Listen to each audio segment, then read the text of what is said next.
और देखने वाले भी थे, मतलब भीड़, मतलब विसर्जन को देखने के लिए लोग। 6 गोलियां चली तो उसकी क्या कुछ आवाज सुनाई दी? नहीं, लोगों को लगा फटाकरी फूट रही भाई। वहाँ से उनके साथ जो जा रहे थे वो लोग भाग के ऑफिस में आए तो मालूम पड़ा कि कुछ हो गया, लेकिन ये नहीं मालूम था कि गोली मारी गई। 2-3-4 हजार तो होंगे आप। इतनी भीड़ थी?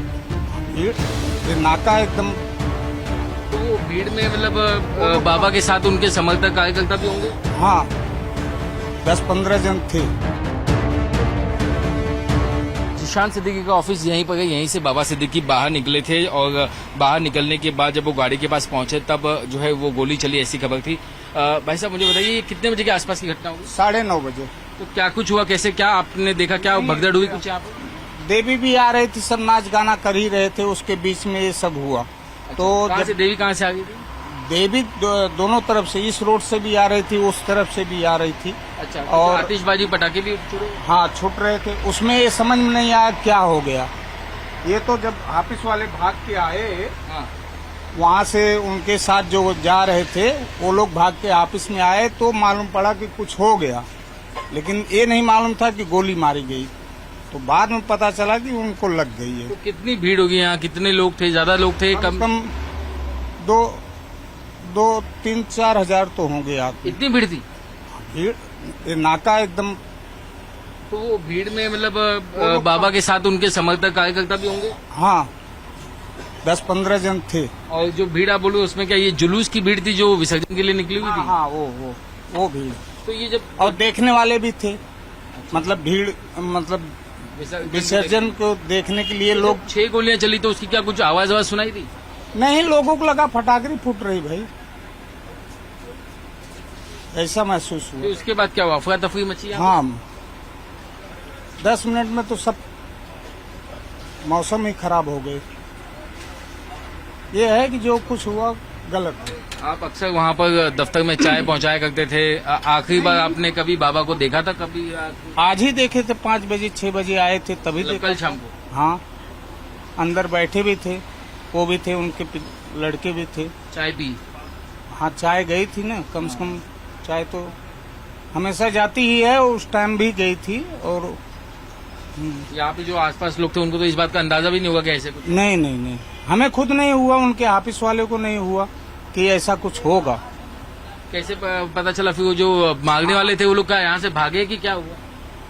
उनको तो हम देख नहीं पाए, हम तो दुकान पे थे। वो तो ऑफिस वाले जब बाहर निकल के भागे, वहाँ से 2-4 जन चिल्लाते हुए आए कि भाई कुछ हो गया कुछ। तब ऑफिस वाले भी भागे तो मैं भी यहाँ से बाहर गया देखने। ठीक, मैं तो अपने दुकान पे ही खड़ा था, यहीं खड़ा था। अफरा तफरी का माहौल था? हाँ। तो आपने सुना एक चश्मदीदों में से एक जिसने बताया कि किस तरीके से यहाँ पर गोली चलने के बाद अफरा तफरी का माहौल हुआ और खास तौर से उसी वक्त एक जुलूस निकल रहा था।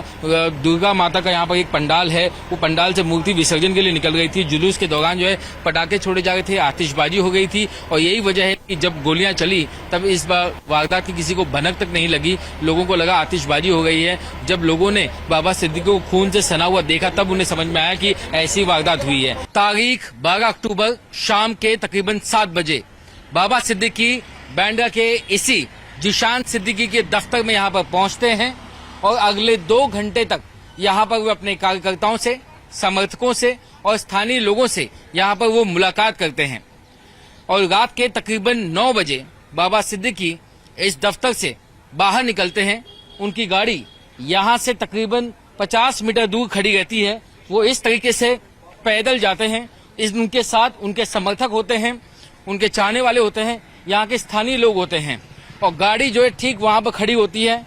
उनकी एक SUV कार, जहाँ पर वो पहुँचते हैं लोगों से वे घिरे हुए रहते हैं, काफी भीड़ होती है। जैसे वो अपने गाड़ी के पास पहुँचते हैं, भीड़ में से अचानक 3 शूटर्स उनके ऊपर फायरिंग ओपन करते हैं और 6 राउंड फायर करते हैं। यहाँ पर देखिए पुलिस ने उन तमाम 6 राउंड्स को उनकी नंबर्स के साथ मार्किंग की हुई है। इसमें से एक गोली गाड़ी के शीशे पर लगती है, एक गोली बाबा सिद्दीकी का जो एक सहयोगी था साथ में उसके पैर पर लगती है, जबकि 2 गोलियां बाबा सिद्दीकी के सीने को छलनी करते हुए निकल जाती हैं। इसके बाद खून से लथपथ बाबा सिद्दीकी को यहाँ से जो है हड़कंप मचने के बाद लीलावती अस्पताल ले जाया जाता है, जबकि जो शूटर्स हैं वो यहाँ पर गोली चलाने के बाद इसी रास्ते से दौड़ते हुए भागते हैं। उनके पीछे पब्लिक भी भागती है, पुलिस भी भागती है और तकरीबन 200 मीटर आगे जाकर जहां एक चेक पोस्ट होता है वहां पर 3 में से 2 आरोपियों को धर दबोचा जाता है, जबकि तीसरा जो आरोपी है वो भीड़ का फायदा उठाकर वहां से फरार होने में कामयाब होता है। इसके बाद ये मामले को जो है क्राइम ब्रांच को सौंपा जाता है जांच के लिए, जबकि अस्पताल में डॉक्टरों की जो टीम है वो बाबा सिद्दीकी को मृत घोषित कर देती है।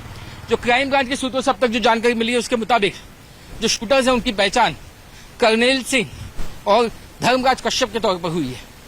फिलहाल पुलिस जो है वो लॉरेंस बिश्नोई गैंग इस एंगल से भी जो पूछताछ कर रही है, क्योंकि उनको शक है कि चूंकि बाबा सिद्दीकी का जो रिश्ता है सलमान खान के साथ वो बेहद करीबी था और ऐसे में उनको निशाना बना करके सलमान खान से बदला लेने की ये कोशिश हो सकती है। इसके अलावा पुलिस जो है वो आपसी रंजिश, राजनीतिक दुश्मनी और आर्थिक मामले, इन एंगल्स को भी फिलहाल खंगाल रही है। तीसरे आरोपी की तलाश जारी है। क्राइम ब्रांच ने अब तक 5 टीमें बनाई हैं। 2 आरोपियों को आज मुंबई के किला कोर्ट में पेश किया जाएगा, जहां पर उनकी रिमांड ली जाएगी। निश्चित तौर पर इस घटना ने, इस वारदात ने पूरे शहर में, पूरे देश में सनसनी फैला दी है। अब इस मामले में पुलिस की जो इन्वेस्टिगेशन है वो और भी तेज हो चुकी है। सिद्धार्थ अग्रवाल है। सिद्धार्थ जी, आज अदालत में क्या हुआ आपसे जानना चाहूंगा। टाइम्स नाउ हमारे पे आपका स्वागत है। इसमें बात ऐसा है कि इसमें पुलिस वालों ने इसमें जो दोनों अक्यूज का 14 डेज का कस्टडी मांगा हुआ था। वेराज अक्यूज नंबर 1 जो है उनको 7 दिन का कस्टडी हुआ है एंड अक्यूज नंबर 2 उसका ऑथेंटिकेशन टेस्ट आने के बाद ही has to be produce again before the court. अगर हमारे दर्शकों की आसानी के लिए आप बता दें कि टेस्ट होता क्या है, उसकी जगह ऑथेंटिकेशन ये एज डिटरमाइनिंग टेस्ट होता है।